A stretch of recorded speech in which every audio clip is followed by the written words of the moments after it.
नमस्कार, मी पूजा. मार्ग प्रगतीचा मध्ये आपल्या सगळ्यांचं स्वागत. आज आपण इन्फिनाइट मल्टी इस्टेट तुमचा बँकिंग पार्टनर या विषयावर चर्चा करणार आहोत आणि त्यासाठी आपल्या सोबत आहेत नवनाथ जगन्नाथ आवताडे सर.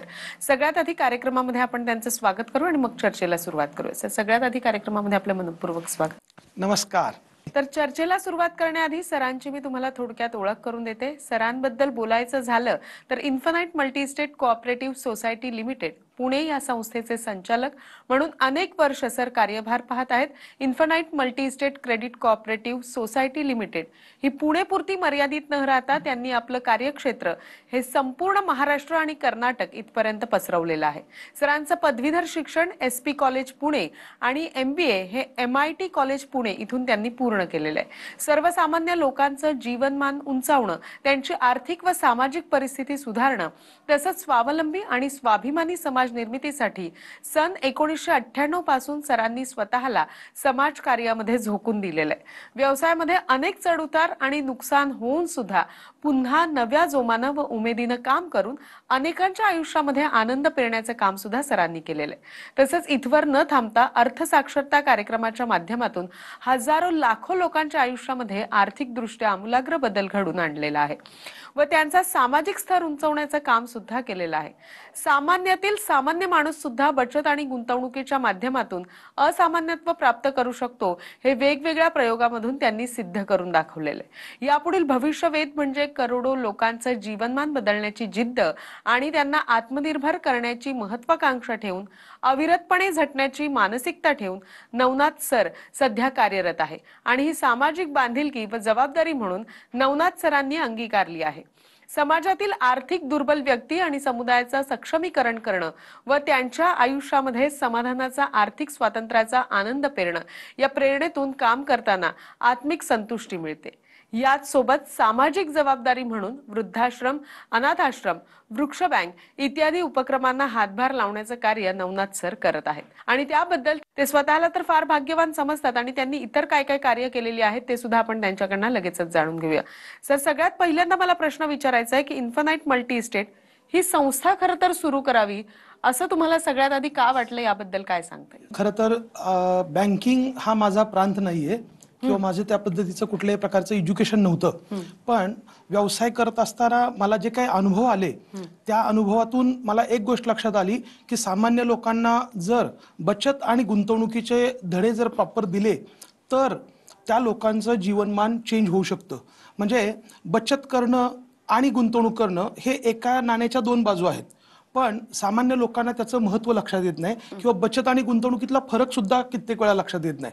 मग अशा लोकांसाठी कशा पद्धतीचा प्लॅटफॉर्म तयार करता येईल याच्यावरती विचार करत असताना मी हे मल्टीस्टेटचं मॉडेल ज्यावेळेस मी अभ्यासलं त्यावेळेस माझ्या लक्षात आलं की मल्टीस्टेटच्या माध्यमातून आपण हे ध्येय आपलं साध्य करू शकतो. हे साध्य करण्यासाठीच या मल्टीस्टेटचा जन्म झालेला आहे. ज्या पद्धतीने आता तुम्ही सांगितलं की मल्टीस्टेटचा जन्म तुम्ही का केला आणि कशा पद्धतीने या सगळ्याची सुरुवात केली, मात्र कुठलंही काम करत असताना भरपूर अडचणींचा सामना आपल्याला करावा लागत असतो. हे सगळं सुरू करत असताना सुरुवातीला काय अडचणी आल्या, त्याला तुम्ही कसं तोंड दिलं आणि कसं पुढे गेलं? मल्टीस्टेट क्रेडिट कोऑपरेटिव्ह सोसायटी हा विषय आम्हाला माहितीच नव्हता सुरुवातीला आणि तोपर्यंत अनेक लोकांनी जे लोक संपर्कात मध्ये होते किंवा राजकीय पार्श्वभूमी ज्यांना होती अशा लोकांनी मल्टीस्टेट संस्था ऑलरेडी रजिस्टर करून ठेवल्या होत्या.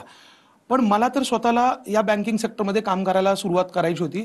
पण त्याच वेळेस गव्हर्नमेंटकडून नवीन संस्था रजिस्टर करण्यासाठीची काही काळासाठी काम थांबवण्यात आलं होतं. त्यामुळे नवीन संस्था रजिस्टर होतच नव्हत्या. मग पर्याय एकच होता की जर कुठल्या जुन्या संस्था असतील तर त्या टेक ओव्हर करणं आणि तिथून आपण आपला कार्यकार सुरू करणं. पण अशा संस्था मिळणं दुरापास्त होतं किंवा ज्या काही संस्था होत्या त्या संस्थेवरती लायबिलिटी जास्ती होती. मग अशा संस्था नव्यानं टेक ओव्हर करून बिझनेस सुरू करणं माझ्यासारख्या नवीन एंट्री करणाऱ्यासाठी ते पॉसिबल नव्हतं. म्हणून आम्ही वेट अँड वॉचमध्ये थांबलो. पण 3 वर्षापूर्वी आम्ही एक छोटासा चंचू प्रवेश केला होता. आमची स्वतःची एक निधी बँक आम्ही स्टार्ट केली नगर जिल्ह्यामध्ये श्रीगोंदा या ठिकाणी. 3 वर्षापूर्वी आम्ही निधी बँकेच्या माध्यमातून या बँकिंग सेक्टरमध्ये जस्ट छोटीशी सुरुवात केली होती. कालांतराने आम्ही काम करत असतानाच एक संस्था आमच्या डोळ्यासमोर आली. आमचे जे फायनान्स कन्सल्टंट आहे त्यांच्या माध्यमातून आम्हाला एक संस्था मिळाली. अशी संस्था होती की ज्याचं रजिस्ट्रेशन करून ठेवलं होतं 2013 पासून, पण त्यांनी त्याचा कार्यभार सुरू केलेला नव्हता. आणि आम्हाला अशीच संस्था आम्ही पाहत होतो की ज्याच्यावरती कुठल्याही प्रकारची लायबिलिटी नाही. आणि सुदैवानं आम्हाला ती संस्था मिळाली आणि आम्ही मग या सेक्टरमध्ये काम सुरुवात केलेलं आहे. पण संस्था सुरू करत असताना अनेक अडचणींना सामोरं पण निश्चितपणे जावं लागलं होतं. कारण या सेक्टरमध्ये येत असताना जे प्रस्थापित आहेत ते नवीन लोकांना एंट्री करू देत नाहीत सहजासहजी. कारण त्यांचा शेअर कमी होईल, त्यांचा वाटा कमी होईल मार्केटमधला आणि त्यांना पुन्हा कॉम्पिटिशन नवीन तयार होईल. म्हणून आम्ही संस्था सुरू करण्याच्या अगोदरच आम्हाला अनेक अडचणींना सामोरं जावं लागलं. आणि जे कोणी प्रस्थापित आहेत हे नवीन संस्था, म्हणजे जसं एखादी गर्दीची बस असेल, म्हणजे त्या बसमध्ये चढण्यासाठी खूप गर्दी आहे किंवा मुंबईच्या लोकलमध्ये खूप गर्दी असते. मग ज्यावेळेस आत प्रवेश करायचा असतो त्यावेळेस माणूस हिरिरीनं प्रवेश करतो, पण जो आतमध्ये ज्यावेळेस एंट्री करतो त्यावेळेस मात्र बाहेरच्याला तो येऊ देत नाही सहजासहजी, बरोबर, त्याला विरोध करतो. त्याच पद्धतीनं या सेक्टरमध्ये सुद्धा होतंय. दुसरी गोष्ट, सध्याचं ॲटमॉस्फिअर किंवा वातावरण जे आहे हे सहकार क्षेत्रासाठी किंवा पतसंस्था, मल्टीस्टेट संस्था, कोऑपरेटिव्ह बँक्स याच्यासाठी खूप विरोधी आहे.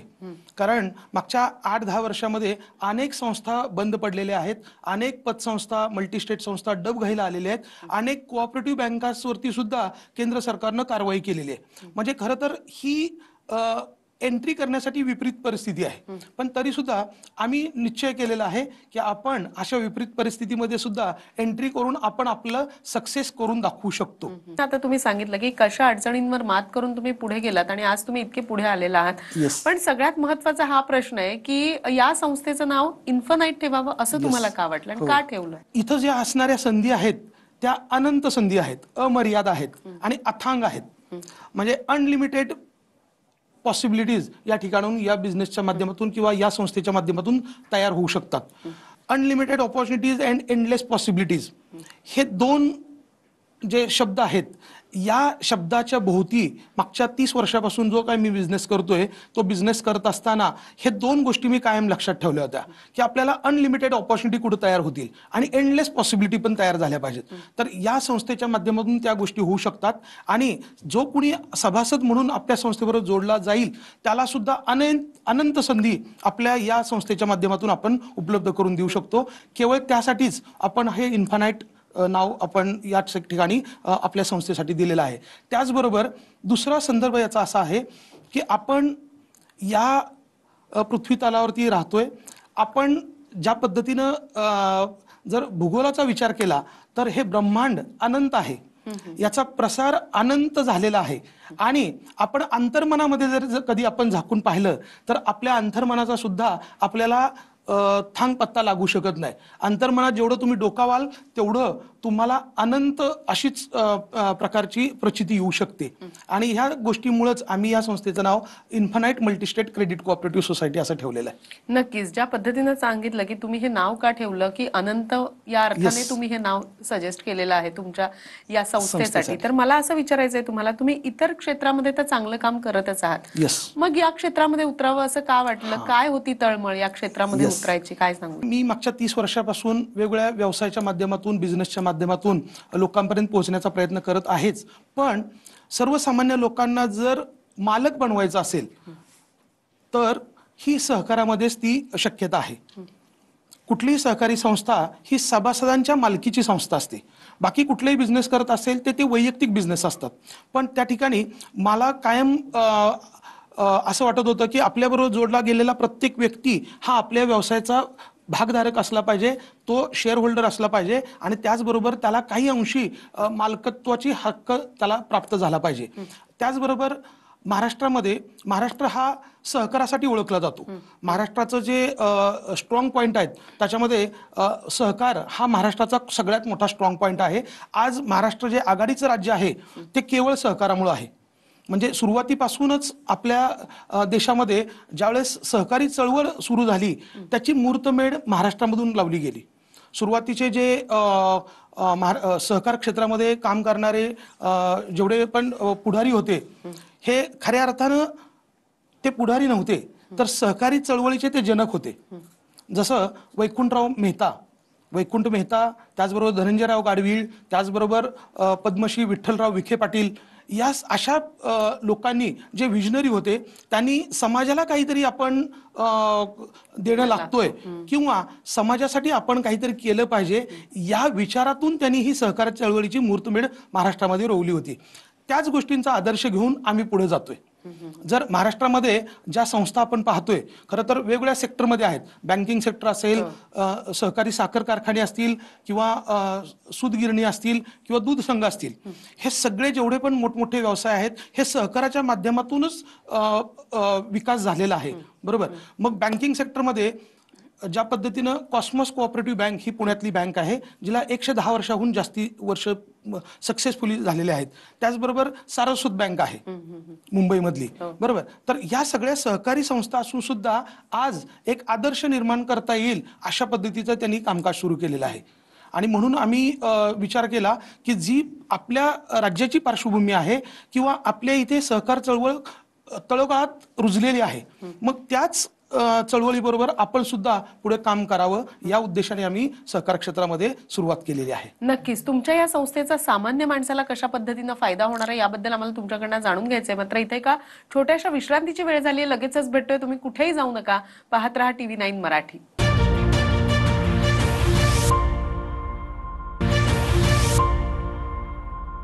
मार्ग प्रगतीचा मध्ये आपल्या सगळ्यांचं स्वागत. लगेचच आजच्या विषयाला सुरुवात करूया. सर, ब्रेकवर जाण्यापूर्वी ज्या पद्धतीनं तुम्ही सांगितलं की या क्षेत्रामध्ये तुम्ही खरं तर का उतरला आणि काय तुमची तळमळ होती या क्षेत्रामध्ये उतरण्यासाठीची, तर मला असं विचारायचं आहे की तुमच्या या संस्थेचा सामान्य माणसाला नेमका काय फायदा होणार आहे, सामान्य माणसासाठी तुम्ही नेमकं काय करत आहात, आणि हे सगळं पूर्ण करण्याकरता तुम्ही कशा प्रकारच्या उपाययोजना राबवलेल्या आहेत किंवा काय करता या सगळ्यासाठी तुम्ही? या ठिकाणी सामान्य माणसांसाठी नेमकं काय होणार आहे, खरं तर अनेक अशा प्रकारच्या संस्था काम करतायत. कोऑपरेटिव्ह संस्था आहेत, प्रायव्हेट बँक्स आहेत, सरकारी बँका आहेत, आणि मागच्या 5-7 वर्षापासून केंद्र सरकारचे जे प्रयत्न सुरू आहेत की प्रत्येक व्यक्तीचं बँक अकाउंट असलं पाहिजे, आणि म्हणूनच जनधन योजनेची सुरुवात झाली होती, आणि त्यानुसार प्रत्येक व्यक्तीचं बँक अकाउंट सुद्धा तयार झालेलं आहे. पण त्यातले किती अकाउंट ॲक्टिव्ह आहेत हे तपासणं खरं तर खूप महत्त्वाचं आहे. जरी बँक अकाउंट ओपन झाले असले तरी ॲक्टिव्ह अकाउंटची संख्या खूप कमी आहे. सामान्य लोकांना त्याचं महत्त्व अजून देखील माहिती नाही. खास करून ग्रामीण भागामध्ये किंवा शहरी भागातला सुद्धा काही वर्ग असा आहे की ते अजूनही बँकांशी तेवढी त्यांची नाळ जुडली गेलेली नाही. म्हणून आम्ही असा प्रयत्न करणार आहोत की शेवटच्या घटकापर्यंत सुद्धा बँकिंगच्या माध्यमातून आम्ही पोहोचणार. त्यांना बचतीचं महत्त्व समजावून सांगून जे काही त्यांना पॉसिबल असेल ती बचत त्यांना करायला शिकवणार. पण निव्वळ बचत करून उपयोग होणार नाही. तर त्या बचतीचं रूपांतर जर गुंतवणुकीत झालं तरच त्यांना आर्थिक स्वातंत्र्याकडे घेऊन जाण्याचा मार्ग दिसू शकतो. म्हणून या संस्थेची निर्मिती झालेली आहे. मग आपण नेमकं काय करणार आहोत, उपाययोजना काय करणार आहोत, तर इथं काहीच वेगळ्या गोष्टी हाताळाव्या लागणार आहेत. त्याचबरोबर काही नाविन्यपूर्ण योजना मार्केटमध्ये घेऊन यावं लागणार आहे. जर ग्राहक बँकेपर्यंत येत नसेल तर बँक ग्राहकाच्या दारात गेली पाहिजे. या पद्धतीचे काही मॉडेल्स आम्ही राबवणार आहोत, आणि त्याच्यामध्ये बँकिंग मित्र ही एक नवीन संकल्पना आहे. तर आपला प्रत्येक एक्झिक्युटिव्ह हा ग्राहकाच्या दारामध्ये जाईल, त्याला बचत आणि गुंतवणुकीचं महत्त्व समजावून सांगेल. त्याचबरोबर त्याला जे काही कुठले अकाउंट्स ओपन करायचे असतील, मग सेव्हिंग अकाउंटपासून सुरुवात होईल. सेव्हिंग अकाउंट त्याचं सुरुवात करून त्याला वेगवेगळे प्लॅन्स बँकेचे एक्सप्लेन केले जातील. मग त्यामध्ये खास करून स्मॉल सेव्हिंगमध्ये RD योजना, रिकरिंग डिपॉझिट्स, याच्यापासून त्याची सुरुवात होईल. आणि ह्या RD योजनामध्ये सुद्धा नाविन्यपूर्ण गोष्टी कशा आणता येतील ज्याच्यामुळं त्याला बचत करण्याची सवय लागेल, त्याला आवड निर्माण होईल, आणि तो दर महिन्याची बचत अगोदर काढून ठेवेल. या पद्धतीसाठी मग आम्ही त्यासाठी ग्राहकांना थोडंसं फायनान्शियल लिटरेट करण्याचा पण प्रयत्न करणार आहोत. म्हणजे फक्त संस्थेबरोबर जोडला गेलेला कामगार किंवा कर्मचारी वर्गालाच फायनान्शियल लिटरेट न करता तो ग्राहकांपर्यंत सुद्धा पोहोचवलं पाहिजे. ग्राहकाला जर त्याचं महत्त्व समजलं तर निश्चितपणे तो बचत आणि गुंतवणुकीकडे त्याचा ओढा निर्माण होईल. या दृष्टीने आम्ही देखील प्रयत्न करत आहोत. नक्कीच. ज्या पद्धतीने आता तुम्ही सांगितलं की कशा प्रकारे तुमची ही संस्था काम करते, तर मला असं विचारायचंय की बरीच कामं तुम्ही आतापर्यंत केलेली आहेत, वेगवेगळ्या उपाययोजना सुद्धा तुम्ही राबवताय आता. येस. मात्र सहकार क्षेत्रातील आदर्श म्हणून खरं तर तुम्ही कोणत्या संस्थेकडे पाहता? आदर्श कुठली संस्था आहे येस. तुमच्यासाठी? सहकार क्षेत्रामध्ये जरी अनेक घोटाळे होत असतील आणि सहकार क्षेत्राकडे सध्या संशयानं पाहिलं जातंय, बरोबर, कारण खूप संस्था मोडकळीस आलेल्या आहेत. त्याचबरोबर ज्या पतसंस्था आणि मल्टीस्टेट संस्था ज्या कार्यरत आहेत, या ज्या ठिकाणी संस्था कार्यरत आहेत त्या ठिकाणी बऱ्याच वेळा कुंपणानं शेत खाल्लेलं आहे. म्हणजे संस्था चालकांनी संस्था बुडवलेल्या आहेत, अशी प्रकर्षणाचं निदर्शनास आलेलं आहे, बरोबर. त्याचबरोबर बऱ्याचशा संस्था ह्या राजकीय पार्श्वभूमी असणाऱ्या व्यक्तींनी सुरुवात केल्या होत्या आणि मग त्यांनी आपल्या जवळच्याच लोकांना कर्ज वाटप केलं आणि त्या कर्जाची वसुली केलीच नाही, डेलिबरेटली कर्जाची वसुली केली नाही आणि त्या ठिकाणी सर्वसामान्य लोकांच्या रकमा अडकल्या आणि त्याचा फटका सामान्य लोकांना बसलेला होता. म्हणून आम्ही ज्या पद्धतीनं विचार केलेला आहे तो असा आहे की ही जी सगळी आपल्यासमोर आव्हानं आहेत त्या आव्हानावरती मात कशी करता येईल आणि आपण वेगळ्या पद्धतीने काम कसं उभं करता येईल. मग आम्ही त्या सगळ्या कारणांचा शोध घेतलेला आहे. कुठलीही संस्था डबघायला का येते, कुठल्याही संस्थेमध्ये लॉस का होतो आणि कुठल्याही संस्थेवरती आरबीआय कडून निर्बंध का लावले जातात, या सगळ्या कारणांचा आम्ही बारकाईने अभ्यास केलेला आहे आणि त्याच्यामध्ये आपली संस्था वेगळी कशी ठरेल, ज्या कारणामुळे त्या संस्था डबघायला आलेल्या आहेत आणि सर्वसामान्य लोकांचा पैसा अडकलेला आहे, तर या संस्थांचा पैसा सभासदांचा पैसा अडकू नये आणि प्रत्येक व्यक्तीला त्यांनी ठरवलेलं जे काही ध्येय असेल त्याचं ते पूर्ण करण्यासाठी आपल्या संस्थेची त्याला निश्चितपणे मदत होईल. नक्कीच. मला पुढे असा प्रश्न विचारायचा आहे की सध्या सहकारी बँकिंग क्षेत्रापुढे बऱ्याचशा अडचणी आहेत, Yes. ज्या तर आपण जाणून घेतल्या, ज्या तुम्ही आम्हाला सांगितल्या. मग हे सगळं असताना तुमचा इतका अट्टहास का की हे सगळं तुम्हाला करायचे, इतक्या उपाययोजना तुम्हाला करायच्या आहेत, अजून बरीच आव्हानं तुम्हाला पेलायची आहेत. नक्कीच. कशा पद्धतीनं तुम्ही तयार आहात? तुमची टीम Yes. कशी तयार आहे या हो, सगळ्यासाठी? आमची टीम त्यासाठी नक्कीच तयार आहे. तुम्ही मगाशी पण मला विचारलं होतं की या बँकिंग सेक्टरमध्ये किंवा सहकार क्षेत्रामध्ये काय आदर्श आहेत, तर मी मगाशी उल्लेख केल्याप्रमाणे अशा अनेक संस्था आहेत की ज्यांनी आदर्शवत काम केलेलं आहे. म्हणजे जरी सहकारामध्ये स्वाहाकार झाला असला तरी सुद्धा अनेक संस्था आहेत की ज्यांनी आदर्शवत काम उभा केलेलं आहे. मी मगाशी नाव घेतल्याप्रमाणे पुण्यातली कॉस्मॉस कोऑपरेटिव्ह बँक आहे, जनता सहकारी बँक आहे, त्याचबरोबर मुंबईची सारस्वत कोऑपरेटिव्ह बँक आहे. त्याचबरोबर पतसंस्था सेक्टरमध्ये जर पाहिलं तर शिवशक्ती नावाची एक पतसंस्था आहे, शिवकृपा नावाची एक पतसंस्था आहे, त्याचबरोबर ज्ञानदीप नावाची एक पतसंस्था आहे, ज्या मागील 30, 40, 50 वर्षापासून कार्यरत आहेत आणि त्यांचा वटवृक्ष झालेला आहे. म्हणजे या लोकांनी जे संस्थापक संचालक होते त्यांनी खूप प्रामाणिकपणे संस्था उभ्या केल्या आणि त्या वाढवल्या सुद्धा, बरोबर. आणि म्हणून त्या संस्थावरती लोकांचा ट्रस्ट आहे, विश्वास आहे. हे जसं सहकारी संस्थांच्या बाबतीत आहे तसं अनेक कारखाने सुद्धा आहेत. सहकारी साखर कारखाने आज सुद्धा जरी सहकारी कारखानदारी मोडीत काढून अनेक राजकीय लोकांनी त्याचं खाजगीकरण केलं, पण तरी सुद्धा अजून कितीतरी संस्था आहेत की ज्या आदर्शवत काम करतायत. म्हणूनच आम्ही हा अट्टहास केलेला आहे की आपण सुद्धा काहीतरी वेगळं करून दाखवू. म्हणजे सहकारी संस्थांमध्ये सगळ्यात मोठा जो प्रॉब्लेम आहे तो म्हणजे जे संचालक असतात किंवा जे चेअरमन बनतात, हे संस्थेमध्ये येणाऱ्या सभासदांचा जो पैसा आहे तो माझ्याच बापाचा पैसा आहे, त्या पद्धतीनं ते वापर करत असल्यामुळे संस्था डबघायला आलेल्या आहेत. आम्ही वेगळ्या पद्धतीने विचार करतोय. सहकार क्षेत्रामध्ये काम करत असताना कुठलाही संचालक हा मालक नाही, तर तो सुद्धा एक सभासद आहे आणि त्या सभासदामधून त्याला एक संचालक म्हणून काही काळासाठी निवडून दिलेलं असतं आणि त्यांनी संस्थेवरती आल्यानंतर, संचालक झाल्यानंतर त्यांनी ट्रस्टी म्हणून काम करणं अपेक्षित आहे. मालक न बनता त्यांनी ट्रस्टी बनलं पाहिजे आणि आपण ही संस्था पुढच्याला चांगल्या पद्धतीने त्याच्या हातात दिली पाहिजे. पुढे जे कोणी संचालक येतील किंवा जे सभासद आहेत त्यांच्या उत्कर्षासाठी आपण प्रामाणिकपणे काम केलं पाहिजे. हे जर करू शकले तर प्रत्येक संस्था निश्चितपणे प्रगतीपथावरती जाऊ शकते. नक्कीच. मला असं विचारायचं आहे आता शेवटचा एक प्रश्न तुम्हाला की का वाटतं की लोकांनी तुमच्या या संस्थेमध्ये यावं, सहभागी व्हावं? जसं तुम्ही म्हणालात शहरी भागामध्ये या सगळ्याची माहिती लोकांना आहे, मात्र ग्रामीण भागामध्ये तितकीशी माहिती अजूनपर्यंत पोहोचलेली नाही किंवा सहकारी संस्था अजूनपर्यंत तिथपर्यंत पोहोचलेल्या नाही. काय असतं एकंदरीत ही सगळी माहिती त्यांना नाही? कशा पद्धतीनं तुम्ही ग्रामीण भागामध्ये पोहोचणार आहात, जागोजागी पोहोचणार आहात आणि का खरं तर लोकांनी तुमच्या या संस्थेमध्ये यावं, का त्यांनी जॉईन करावं? म्हणजे सहकारी संस्थांच्या समोर अनेक चॅलेंजेस, अनेक आव्हानं असताना सुद्धा आम्ही नव्यानं सुरुवात करतोय.